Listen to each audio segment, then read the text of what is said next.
이제는 좀 민생 이야기를 좀 해볼까 합니다. 12.3 내란 이후에 정치적 불확실성이 커졌고 또 이게 또 국민 불안으로 좀 이어졌거든요. 게다가 또 고환율 악재가 겹치면서 국민들은 지갑을 좀 꽉 닫고 있는 상황입니다. 어지러운 민심과 팍팍한 민생 회복이 급선무가 좀 아닐까 싶은데 원님 최근 민생경제회복단이 출범을 했죠. 소개 좀 부탁드리겠습니다. 네, 지난 작년 12월 19일 날 이미 출범을 시켰습니다. 예.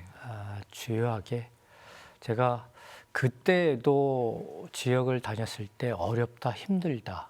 네. 이 계엄 이후에는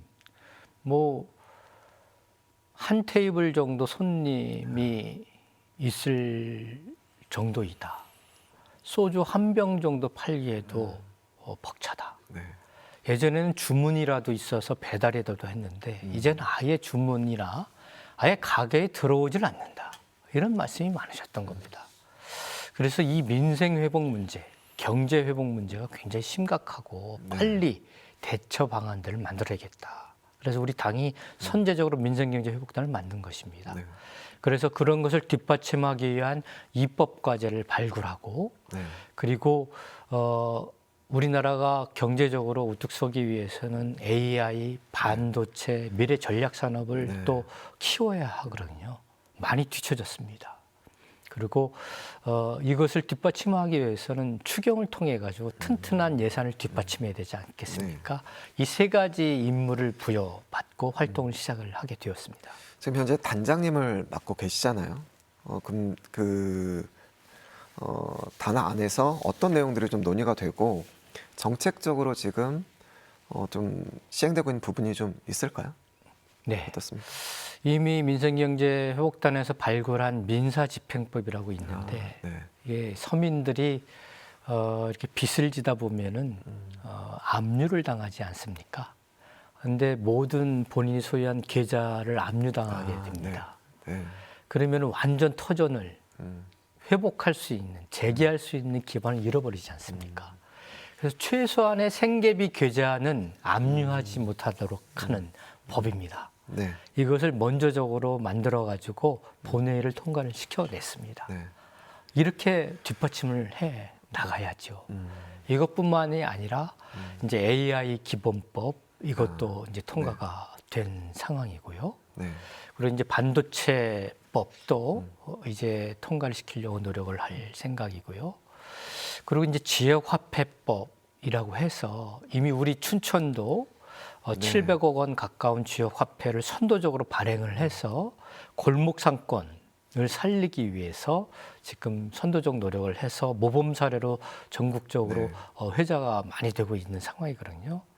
전국의 243개 지자체나 광역단체가 거의 대부분 지역 상품권을 발행을 하고 있습니다. 네. 그런데 올해 정부가 그 지원 예산을 0원으로 만들었어요. 예. 그러지 말고 전국이 발행하는 상품권이기 때문에 이건 국가적 사업이나 마찬가지다. 정부가 튼튼하게 지원하자. 이런 차원에서 지역화폐법을 이제 당론으로 발의해서 처리를 좀 해 나갈 예정입니다. 이런 활동들을 좀 주도적으로 해 나가고 있습니다. 회복단안에는 그럼 몇 명의 좀 의원분들이 활동을 하고 계시고 그 내부 좀 분위기는 어떻습니까? 네, 너무나 의욕적이고 다 지역을 둔 그런 국회의원들이기 때문에 지역에 내려가면 거의 공통적인 그런 지역 주민들의 의견을 들을 수밖에 없는 거거든요. 정말 열심히 활동을 하고 계시고 국회 이런 민생과 경제에 관련된 상임위원회 활동을 하시는 분들 중에서 대표하는 분들 한 분 한 분씩을 해서 한 10명 정도 내외로 이렇게 구성을 해서 활동을 하고 있습니다. 지역에 내려가서 여러 이제 이야기를 듣는다고 말씀해 주셨는데 좀 종합해 보면 좀 어때요? 어떤 얘기들이 좀 주를 좀 이루고 있는지 민생과 관련해서요. 어제는 이제 청년 후계농들을 만나 뵈었습니다. 이게 뭐냐면 정부가 청년 후계농 3만 명을 육성을 해서 지역 소멸 위기에 있는 지역도 살리고 청년도 살리는 그런 정책을 추진하고 있거든요. 후계농을 선출하게 되면 5년간 5억 원을 대출을 해서 지역에 튼튼하게 뿌리박을 수 있는 기회를 줍니다.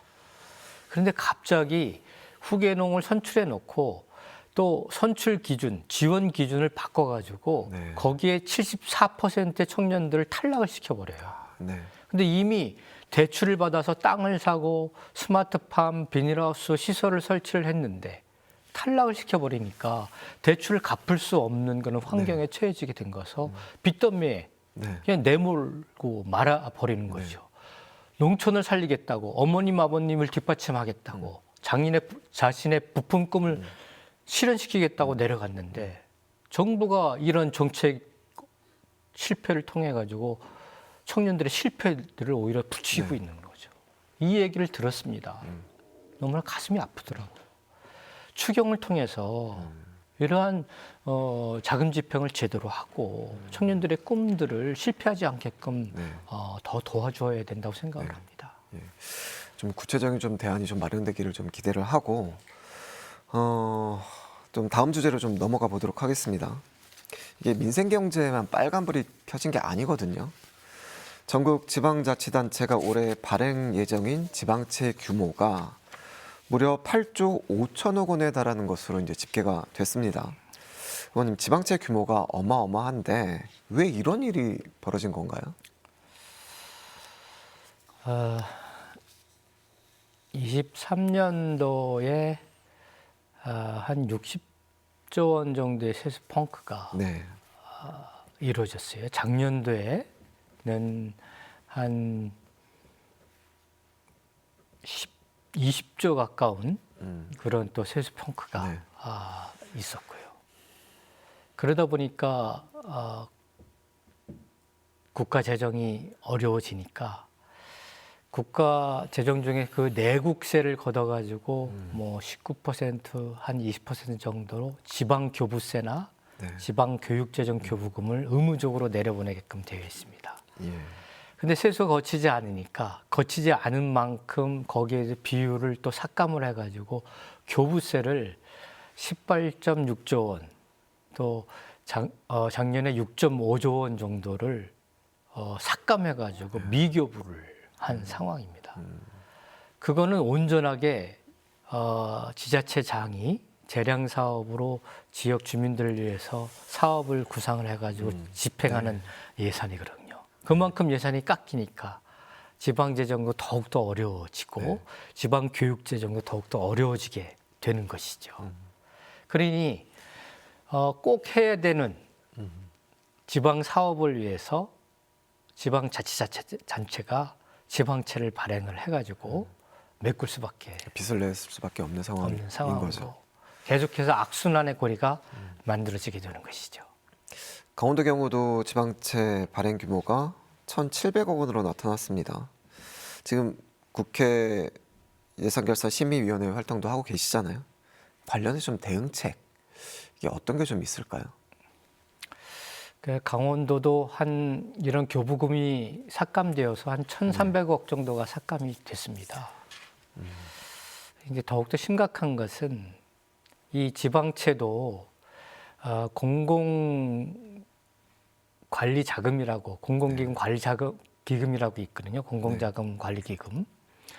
여기를 빌려서 쓰게 되면은 거치 기간도 길고 이자도 저렴하기 때문에 지방채 발행에 굉장히 좀 부담이 적을 수가 있는데 정부가 그것을 2.4조 원 정도 책정을 했다가 올해 예산을 100억 원 정도 거의 99%를 삭감을 해서 지방채 발행의 부담을 더욱더 크게 만들어 버렸습니다.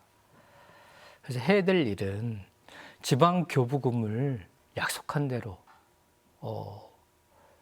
법정 비율대로 제대로 지급해야 되는 것. 그리고 그렇게 하게끔 국회가 역할을 해야 되는 것.